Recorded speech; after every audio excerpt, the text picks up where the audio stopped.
Hello everyone, my self Swapnil sir. और इस video में डिस्कस करने वाला है क्लास 8 का मैथमेटिक्स। याद होगा तो अपने लास्ट क्लास में एक सरप्राइज वर्ड प्रॉब्लम दिया था, ठीक है। सबने ही ऑलमोस्ट कर लिया है। बहुत लोगों ने थोड़ी बहुत गलतियां भी की है और 2-3 लोगों ने अभी तक आंसर भी नहीं दिए है। तो जिन्होंने अभी तक नहीं किया सॉल्व, जो लोग यहाँ तक पहुंचे नहीं है, इस वीडियो लास्ट वीडियो तक देखा नहीं है जिन्होंने वीडियो, तो मैं रिक्वेस्ट करता हूँ फटाफट अपने जो भी पेंडिंग वीडियोस है कंप्लीट करे और मुझे सरप्राइज वर्ड प्रॉब्लम्स के आंसर्स भेजें, ठीक है। चलो मैं बता देता हूँ किस किसने किया है सही से। सबसे पहला आंसर आया था कस्तूरी का, आया था फर्स्ट आंसर, तो वेरी गुड। ये मतलब तुम्हारा फर्स्ट ट्रैक आया इसके अंदर वर्ड प्रॉब्लम के अंदर बोला जाए तो। फिर सेकंड में लावण्या, फिर थर्ड में ऐसे आन्या और बहुत बाकी लोगों ने भी किया है धीरे धीरे करके, ठीक है। तो चलो डिस्कस करते हैं। इसका करेक्ट आंसर था ₹800, ठीक है। तो सॉल्व करते हैं इसको। पहले बताता हूँ जिन लोगों का सॉल्व गलत हुआ है, जिनका आंसर नहीं आया है, तो वो कैसे सॉल्व करेंगे इनको एक्सप्लेन करते हैं, ठीक है। तो इस क्वेश्चन में दो लड़कियां हैं, अनुष्का एंड आरुषि, दोनों दोस्त हैं। They have equal amount of money लिखा हुआ है, ठीक है।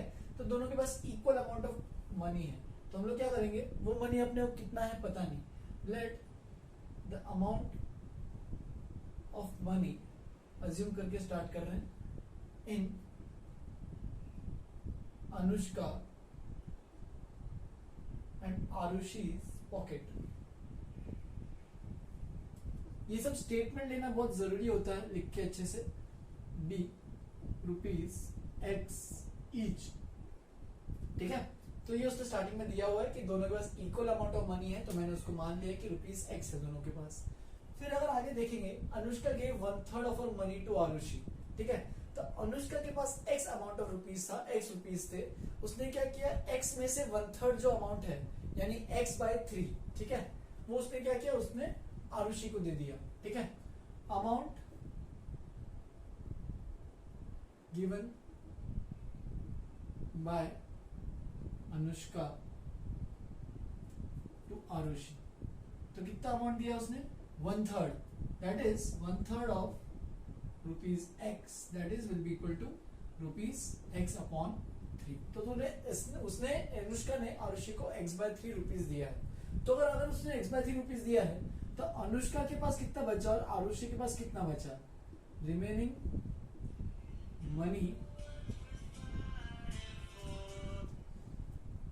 मनी ऑफ अनुष्का कितना बचा उसके पास, अनुष्का के पास X में से X/3 गया, तो सॉल्व करोगे तो ये कितना बचेगा, 2X/3। Similarly remaining money of Aarushi, अगर आरुषि का पैसा कैलकुलेट करेंगे तो कितना बचेगा उसके पास, X प्लस X/3, राइट, और X/3 ऐड हो जाएगा, तो रुपीज कितना हो जाएगा, रुपीज हो जाएगा अपने पास ₹4X/3, ठीक है। तो अनुष्का के पास 2X/3 है, आरुषि के पास 4X/3 है, राइट। तो फिर आगे बढ़ते हैं। अभी अगर इतना अमाउंट ऑफ मनी दोनों के पास आ गया है, आगे का सेंटेंस देखते हैं। Then Arushi gave a party at a restaurant and cleared the bill by paying half of the total money with her. तो अभी आरुषि के पास कितना पैसा है, तो उसके पास 4X/3 रुपीज है उसके पास अभी करंटली, ठीक है। तो आरुषि ने क्या किया, चलो इतना ज्यादा पैसा आ गया तो खर्च कर लेते, इसलिए उसने उड़ा दिया पार्टी पे, और उसने टोटल कितना खर्चा किया, तो paying half of the total money with her, तो जितना भी अमाउंट ऑफ रुपीज उसके पास थे उसका टोटल हाफ उसने खर्चा किया, ठीक है। तो ये कर लेते हैं एक बार अच्छे से।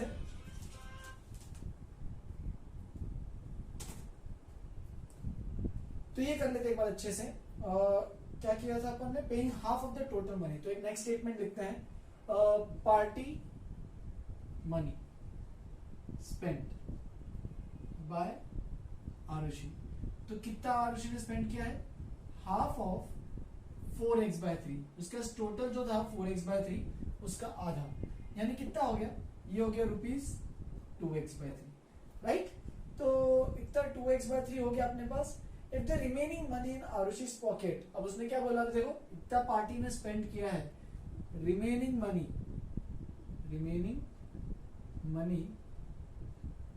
इन आरुषि's पॉकेट, ठीक है।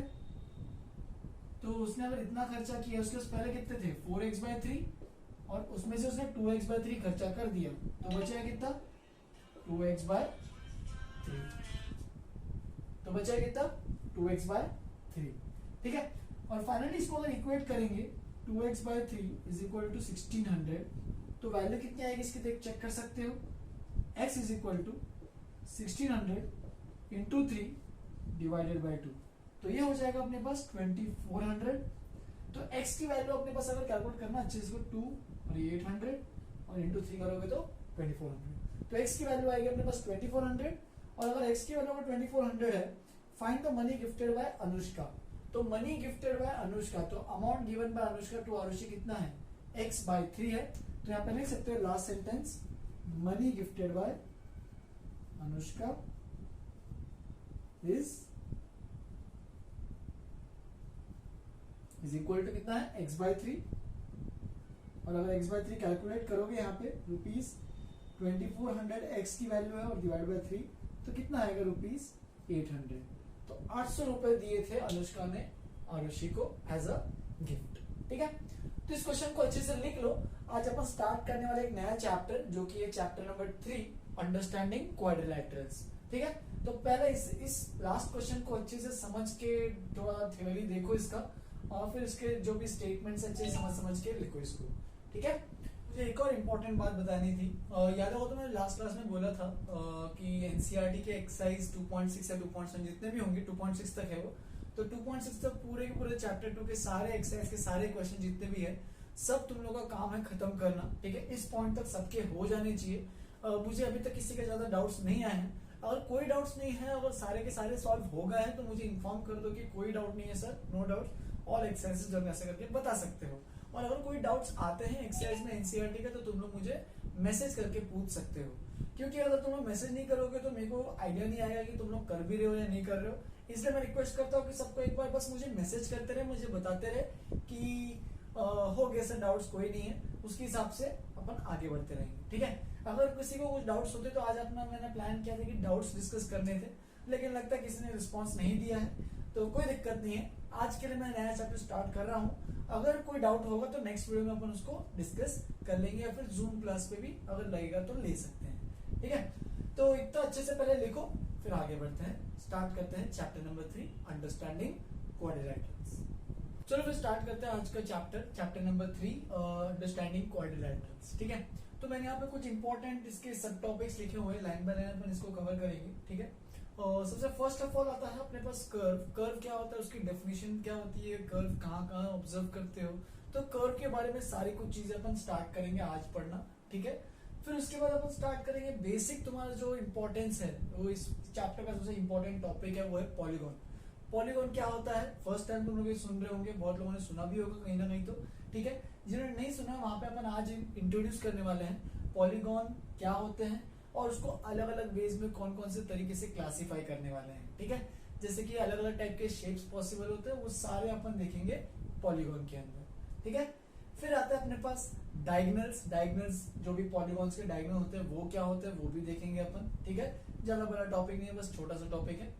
फिर उसके बाद आता है एंगल सम प्रॉपर्टी, ये दोनों प्रॉपर्टीज हैं, ठीक है, इंपॉर्टेंट, फोर्थ और फिफ्थ। एक आता है एंगल सम प्रॉपर्टी, जो कि अंदर के एंगल्स जो होते हैं एक पॉलीगॉन के अंदर, उसके एंगल्स का सम अगर आता है तो वो कितना आता है, उसकी प्रॉपर्टी देखेंगे। Similarly sum of the measure of the exterior angles of a polygon, similarly जो एक्सटीरियर एंगल्स होते हैं पॉलीगॉन के, उनका भी अगर सम निकालोगे तो वो भी एक प्रॉपर्टी के थ्रू अपन बता सकते हैं, ठीक है। तो ये दोनों प्रॉपर्टी है, इंपॉर्टेंट है, ठीक है, दोनों के दोनों। फिर आता है सिक्स्थ और सेवेंथ, लास्ट के दो टॉपिक्स हैं, जो कि है types of quadrilaterals and the properties. तो क्वाड्रिलैटरल, ये चैप्टर का नाम ही है क्वाड्रिलैटरल्स, ठीक है।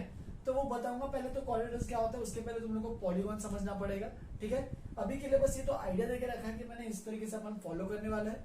बहुत लोगों को तो आइडिया भी नहीं आ रहा होगा क्वाड्रिलैटरल है क्या, तो बिल्कुल टेंशन मत लेना, धीरे धीरे अपन स्टार्ट करेंगे तो अपने आप फ्लो आएगा, तो समझ में आएगा कि अच्छा क्वाड्रिलैटरल ये चीज है, ठीक है। तो जो भी क्वाड्रिलैटरल है उनके टाइप्स पढ़ेंगे और उनके कुछ प्रॉपर्टीज भी पढ़ेंगे। सिमिलरली लास्ट में एक नया वर्ड तुम लोग इंट्रोड्यूस कर रहा हूं, देखो यहाँ पे पैरेललोग्राम्स, ठीक है।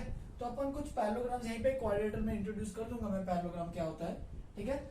यहाँ पे अभी के लिए बस तुम्हें लिखना है some special parallelograms and their properties. तो ये भी लास्ट के दोनों जो है वो इंपॉर्टेंट टॉपिक है, उसको भी कवर करेंगे, ठीक है। तो ये स्टार्टिंग का बेसिक 7, मतलब ये टोटल 7 टॉपिक्स है जो अपन इस चैप्टर में पूरा कवर करने वाले हैं, वन बाय वन स्टार्ट करेंगे, ठीक है। ओवरऑल टॉपिक बहुत इंपॉर्टेंट है एज पर आगे के क्लासेस कंसर्न होते हैं तो 9, 10, 11, 12 ये पूरा बेस बनाता है वापस एक चैप्टर, बहुत बेसिक चैप्टर है। आगे में और भी इन्हीं पे ही क्वेश्चन आते रहेंगे। यहाँ पे पूरा तुम्हारा विजुअलाइजेशन मैटर करता है, तो उन क्वेश्चंस को विजुअलाइज कर पाते हो कि नहीं कर पाते हो। मतलब जो भी अगर सपोज स्क्वायर दिया है, रेक्टेंगल दिया है, सर्कल दिया है, जो भी है, ये सब नाम तो तुमने सुने होंगे, ठीक है। तो उन सब पे ही कहानी रिवॉल्व होने वाली है, ठीक है।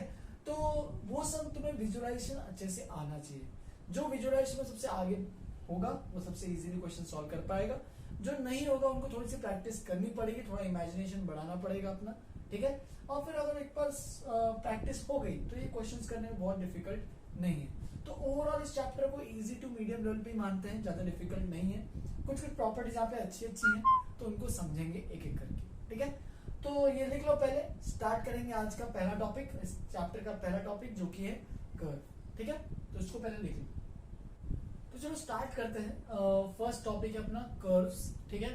तो कर्व स्टार्ट करने से पहले इंट्रोडक्शन दे दूं कि शेप्स क्या होते हैं। अपने पास बहुत टाइप के शेप्स होते थे, तुमने ऑलरेडी बहुत पहले पढ़ाई होंगी प्रीवियस क्लासेस में। स्क्वायर, रेक्टेंगल, सर्कल, ट्रायंगल, तो ये सारी चीजें अपने पढ़ी ही थी। तो शेप बेसिकली एक टेक्सचर होते हैं, मतलब अलग अलग टाइप के शेप्स रिकॉग्नाइज करना आना चाहिए। वो होपफुली सबको आता ही है, वो बचपन में अपन सीखते रहते थे, ठीक है। तो अब शेप्स में ही एक टॉपिक आता है वो की है कर्व्स, ठीक है। कर्व क्या होता है? कर्व एक लाइन हो सकता है, उसको लाइन को भी कर्व बोल सकते हैं, या फिर एक आउटलाइन, ऐसी कोई आउटलाइन है विच ग्रेजुअली चेंज है, मतलब धीरे धीरे चेंज हो रहा है फ्रॉम बीइंग स्ट्रेट, मतलब स्ट्रेट नहीं है, वो थोड़ा सा मूव हो रहा है, अपने डायरेक्शन चेंजेस कर रहे हैं। जैसे कि एक सर्कल, वो भी एक कर्व है। लाइन को भी अपन एक कर्व बोल सकते हैं, उसमें कोई दिक्कत नहीं है, वो भी एक टाइप ऑफ कर्व है। कर्व्स में बस शेप्स आते हैं, ठीक है। जैसे कि ये भी एक कर्व है, ठीक है, ये भी एक कर्व है, ठीक है। फिर अगर ऐसा कुछ बनाओ, ये भी एक कर्व है। सिमिलरली अगर ऐसा कुछ बनाओ तो ये भी एक कर्व है, ठीक है। और फिर अगर ऐसा कुछ भी अगर बनाया जाए तो ये भी एक कर्व है, ठीक है। तो ये सारी चीजें कर्व्स हैं, ठीक है। अब कर्व्स अलग अलग टाइप के हो सकते हैं। देखो कर्व में कुछ ऐसा कुछ नहीं है, बस एक ऐसे शेप बना दो, मतलब कोई भी एक लाइन बनाओ, थोड़ा सा कर्व कर दो, थोड़ा सा ऐसे कर दो, थोड़ा सा थोड़ा वेवी शेप दे दो, या फिर ये सब कर्व्स, इनको बोलते हैं कर्व्स, ठीक है। ये कंफ्यूजन नहीं होना चाहिए कि लाइन सर लाइन तो स्ट्रेट है, वो कर्व नहीं है। लाइन को भी कर्व में ही इंक्लूड किया जाता है, तो उसका टेंशन नहीं लेना चाहिए। फिर आगे बढ़ते हैं। हाँ, ये लास्ट की एक लाइन भी इंपॉर्टेंट थी, which gradually changes from being straight, मतलब धीरे धीरे चेंज हो रहा है फ्रॉम बीइंग स्ट्रेट, मतलब स्ट्रेट नहीं है, वो धीरे धीरे चेंज हो रहा है फॉर सम और ऑल ऑफ इट लेंथ, मतलब थोड़े टाइम पे चेंज हो रहा है। जैसे कि अगर ऐसा कुछ है, ये ऐसे ऐसे, तो देख सकते हो ये भी एक शेप है, ठीक है। यहाँ पे देखो, यहाँ से लेकर यहाँ पे एक स्ट्रेट लाइन है, यहाँ से लेके यहाँ तक स्ट्रेट लाइन, उसके बाद कर्व जा रहा है, देखो। तो ये भी एक पॉसिबल है, ठीक है। तो कर्व अलग अलग प्रकार के, बहुत सारे मैंने डायग्राम बनाए यहाँ पे, तो अलग अलग प्रकार के हो सकते हैं, ठीक है। फिर इसके टाइप्स पढ़ते हैं, इंपॉर्टेंट टाइप्स है, बेसिक 2 टाइप्स है। एक तो होता है सिंपल, और अगर सिंपल नहीं होगा तो नॉट सिंपल, ठीक है। एक होता है क्लोज, और क्लोज नहीं होगा तो ओपन, ठीक है। मतलब एक ही अलग अलग चीजें ही, ठीक है।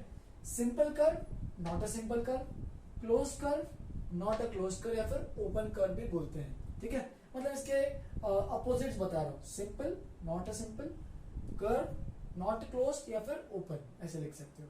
तो सिंपल कर्व क्या है देखते हैं। Does not cross itself at any point, मतलब ऐसा कर्व जो खुद को वापस से कट होते हुए पास नहीं कर रहा है। जैसे कि देख सकते हो, मैंने सबसे लास्ट में एक बनाया, ठीक है।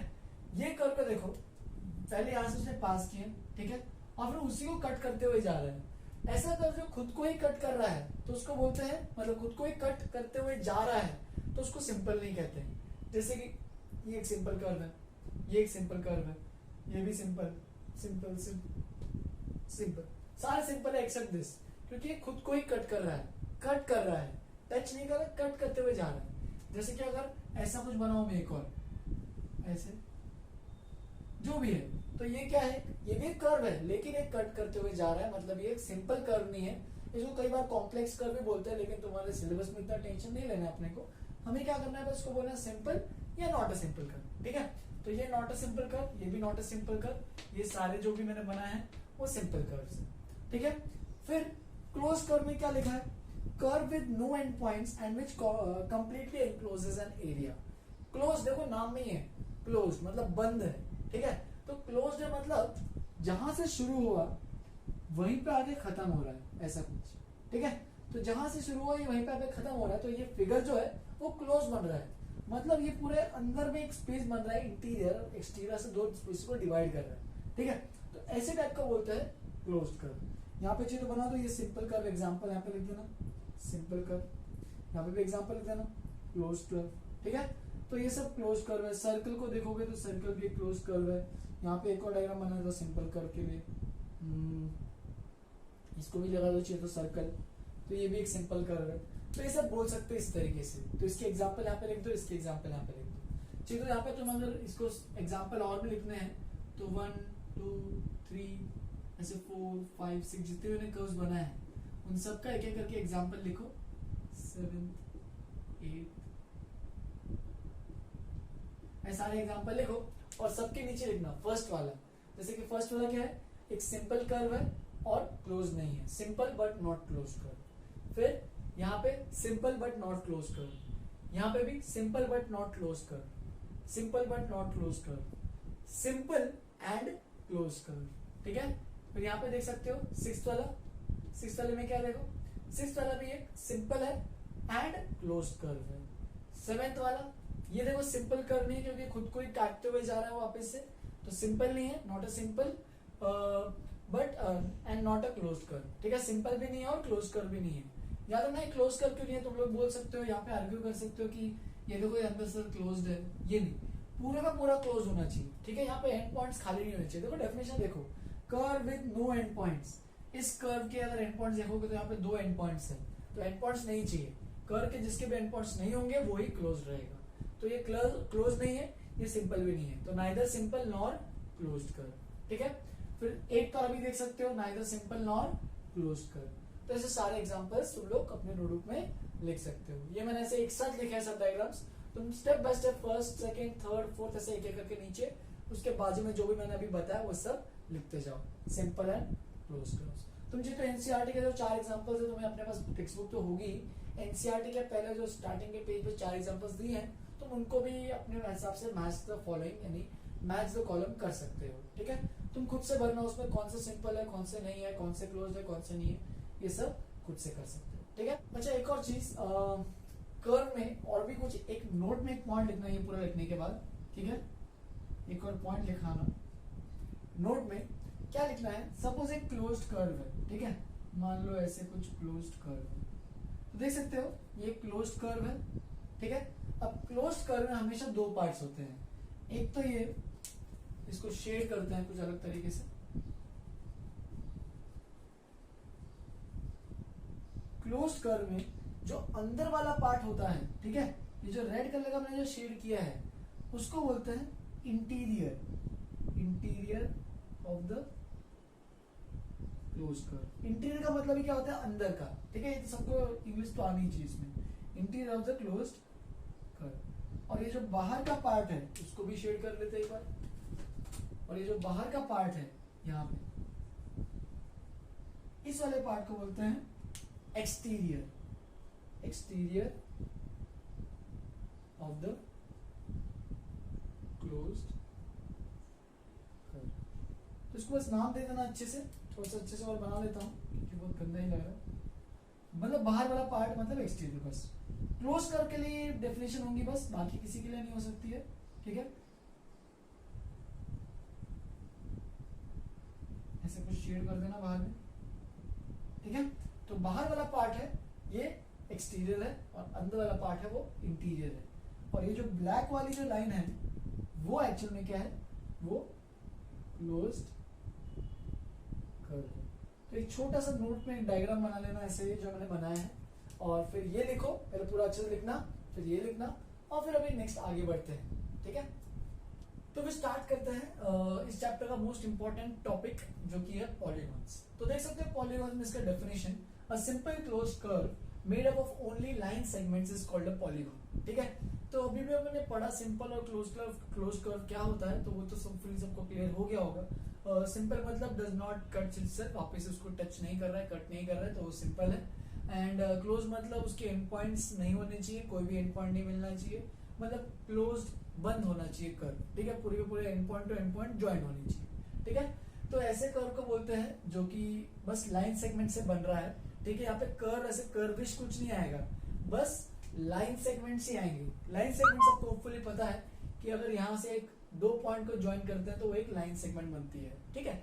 तो लाइन सेगमेंट से ही मिला, बहुत सारे लाइन सेगमेंट मिला मिला के और एक क्लोज्ड कर्व बन रहा है और सिंपल कर्व बन रहा है, तो वो एक पॉलीगॉन कहलाएगा, ठीक है। यहाँ पे मैंने कुछ एग्जांपल्स दिए हैं। फर्स्ट एग्जांपल देखो, एक 3 साइडेड फिगर है, तो ये भी ट्रायंगल होता है जो कि एक पॉलीगॉन है। ये भी देख सकते हो, ये भी एक पॉलीगॉन है, ठीक है। यहाँ पे अच्छे से डायग्राम बनाना बस, ठीक है। क्लोज्ड फिगर है, सिंपल है और बस लाइन सेगमेंट से बन रहा है।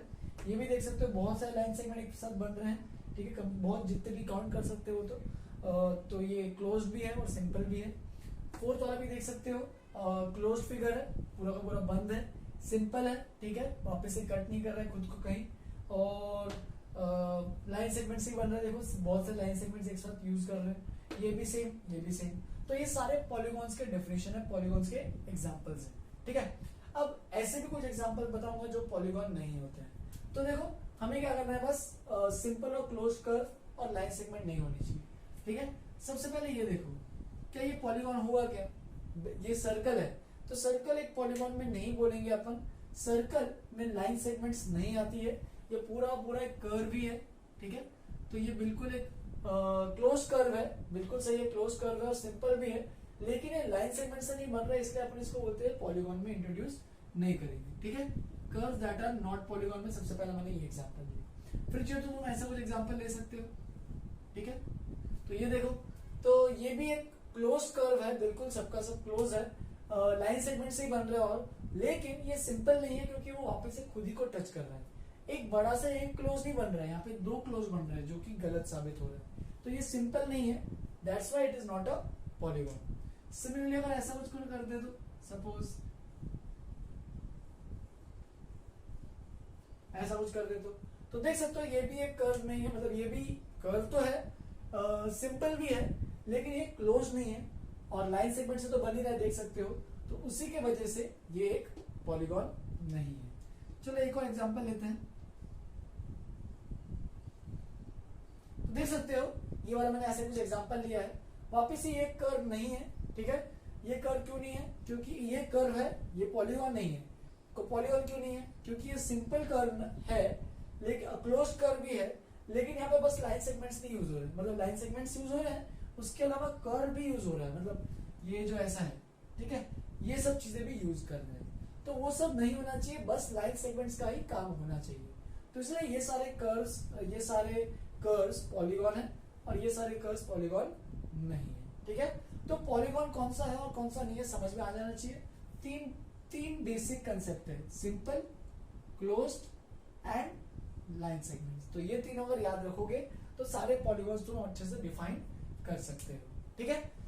चलो फिर यहीं पे खत्म करता हूँ, मुझे थोड़ा सा और भी लेक्चर्स बनाने हैं आज, तो थोड़ा सा बिजी हूँ, तो यहीं पे आज खत्म करते हैं। नेक्स्ट क्लास में क्लासिफिकेशन चालू करूंगा इसका, तो उसको भी अच्छे से एक बार पढ़ेंगे। आज छोटा सा ही वीडियो बना है, तुम लोग तब तक मुझे बाकी जितना भी होमवर्क है प्रीवियस क्लास का, सेकेंड चैप्टर में जितने भी अपने बचे हुए हैं सबको खत्म करके मुझे एक बार व्हाट्सएप पे मैसेज करो, कोई डाउट होगा तो।